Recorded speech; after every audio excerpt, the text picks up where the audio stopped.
Hey guys, it's Malon B, and hoping that you guys get a good shot because I'm using my phone and I just kind of taped it up on the door here, so I could get a good shot of hopefully of me and whatever I'm going to show you. So actually, I don't have that much to show you guys. I have a work in progress. I am working on a pattern, which is a cowl pattern. And actually, you know what? I'm never going to show you because I was I made one, but I kind of made it with random sections so I can try out what I liked and what I didn't. And let me see. I'm in the process of undoing it because I'm going to make the actual thing this time. So it will be more like this will be the cowl. I don't know if you can even see that clearly, but this will be the section with the little yarn overs all throughout. It is fairly easy. All you need to know is how to knit, purl, and do yarn overs and knit two together. So pretty easy. And I don't know what I will be naming it as so far, but I'll think of something. Again, I'm in the process of making it or working on it so I can have one finished and then write up the pattern as well. I'm using that really pretty yarn I bought up a while ago. It's a Merino Silk Blend and it is from Potluck Yarn. Here's the label.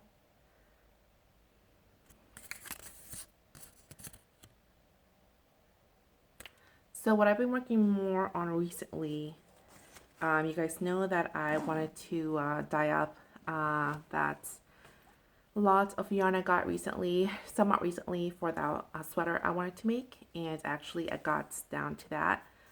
Can you tell? I don't know if you can tell, but definitely didn't use gloves while rinsing them and stuff. So, you know, I used black. I wanted to do gray, which it is pretty much what I got, the color I got, and I'm really excited and happy about.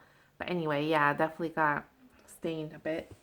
So anyway, for the sweater, I needed to skein up 11 balls, 11 skeins of yarn, and what I did was I put two into one. So I made skeins with two balls in one, so they're pretty large skeins, and I dyed them up that way.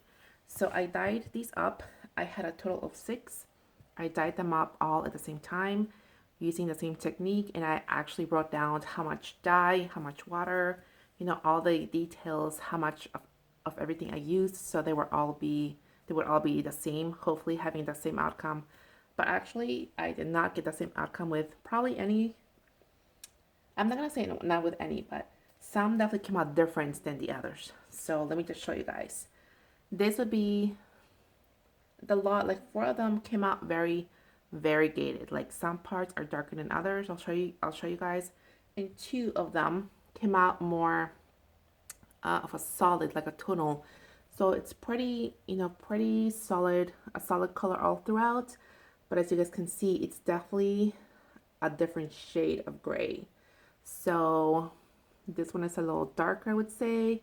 This one has some pink on it, more like, yeah, I would say more of like pinkish tones to it. And so it goes from this to this and everything in between. So let me show you guys the other four. It's like various, again, all of them have various shades of darker brown, darker gray to lighter gray. So they're just like all not the same, which again was not my ideal, but at the same time, I kind of like that because I thought of going back to redo it and then hoping that if I re-dye them for a longer time, I would just maybe end up with a more, I guess, like a darker gray, of course, but more of like a solid color, a consistent color in all of them. But I did not. So as you can see, guys, darker parts, lighter parts. But then I was like, I kind of like this look. I'm going to do sort of like a type of gradient, I think. And it will be a little hard because the sweater I'm making, oh my gosh, I forgot the name of it. Do I have it here? I didn't bring the bag, but the sweater I'm making is a crochet sweater and it is worked in parts. So you work on the back and then you work on the front panels and obviously then you work on the sleeves.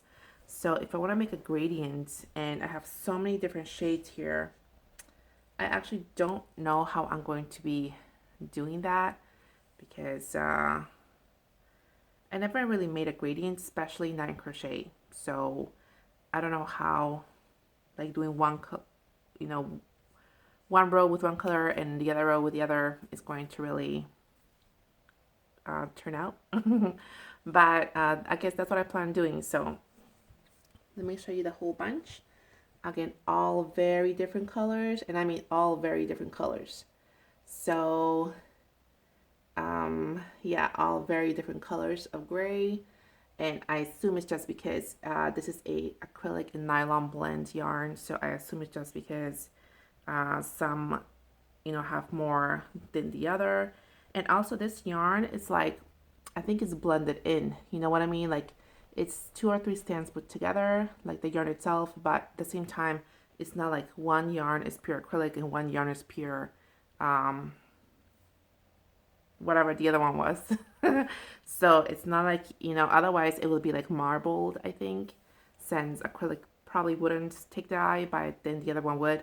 So since this is like, combined together, I think that's why it's so different because probably, some skeins have more than the other, which is why I took the yarn or the dye so, so differently. So anyway, I'm left with this. Now I actually numbered them.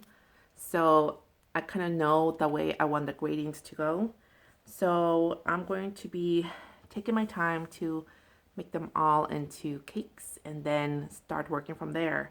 I also do have to divide up the colors since, as I mentioned, this pattern is you work in parts. I need to have like half a skein for the back and the other half I need to save for the front panels. That way it kind of has the same gradient effect, from the bottom up, because I think this one's starting from the bottom up. So anyway, it's gonna be a lot of work. It was a lot of work to actually make them into hanks, since you guys know that I started with like 8 skeins of not 8 skeins. I started with 11, actually 12 skeins, and each one, as I mentioned, has 2. So what I did was I first did one, like, made it into a hank, and then I did the, oh, what is that? It's not like the magic knot or whatever. And then I added the second one on. That took up my time. That's what I've been doing, other than like the knits thing I've been working on. So that definitely took up my time. But now that it's finally finished, the dyeing, again, as I just have to make them into cakes so I can start up and dividing and then start up on the project. Kind of excited about it. Other than that, guys, that's pretty much all that I've been doing so far.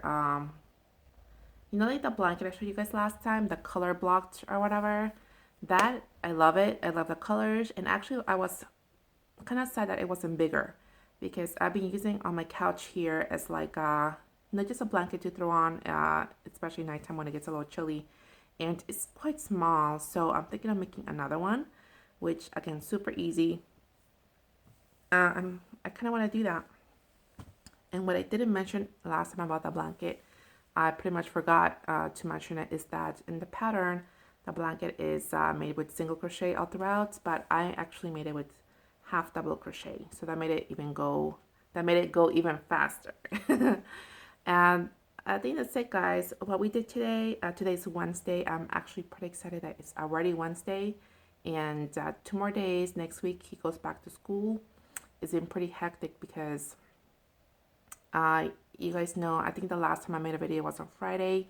I mentioned that he came home early because he had a fever, and he's actually still not completely over it.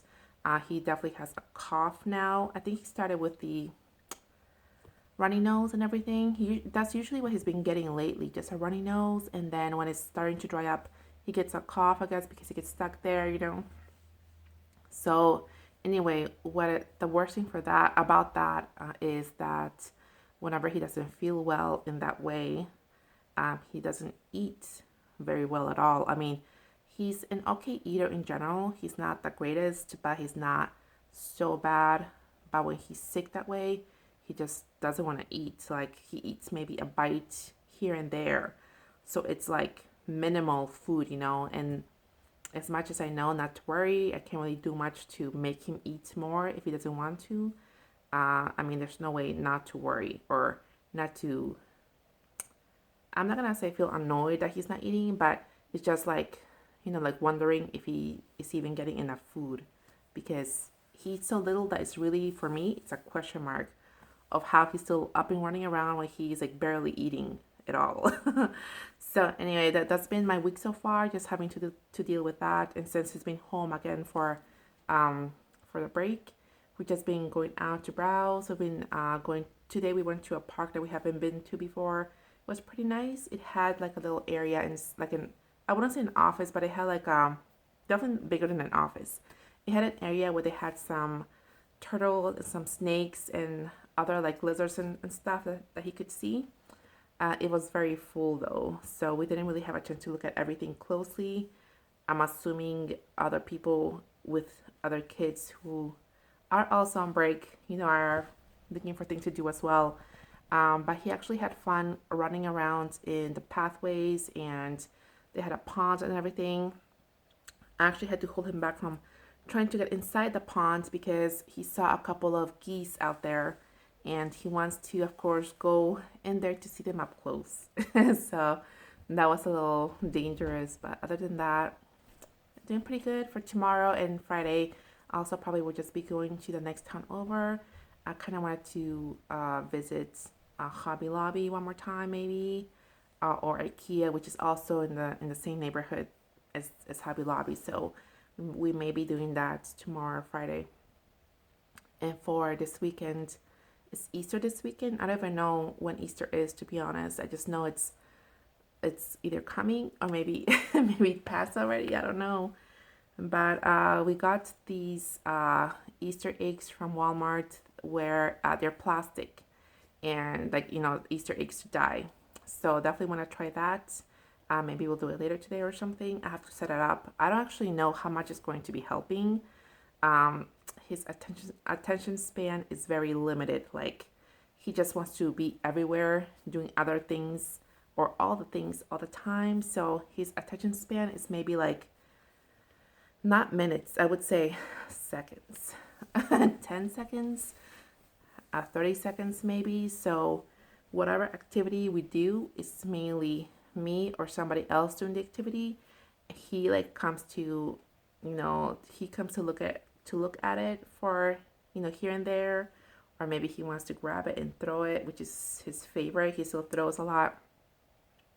So we will see how that goes. It should be fun for me anyway. Back in the day, I've always said that if I had kids, I would probably enjoy doing all the kid stuff and just use them as an excuse, I guess, to do it because it's fun. So I think actually, you know what? I think that's what it really is, which is good. Which is good. But at the same time, since he's not really interested sometimes or he doesn't stay with whatever activity we're doing for too long, I kind of feel like, should I be doing this? Like, am I too old for this kind of thing? But what else am I going to do, right? So anyway, guys, if you do celebrate Easter, I hope you have a great one. And I will see you guys again soon. Bye.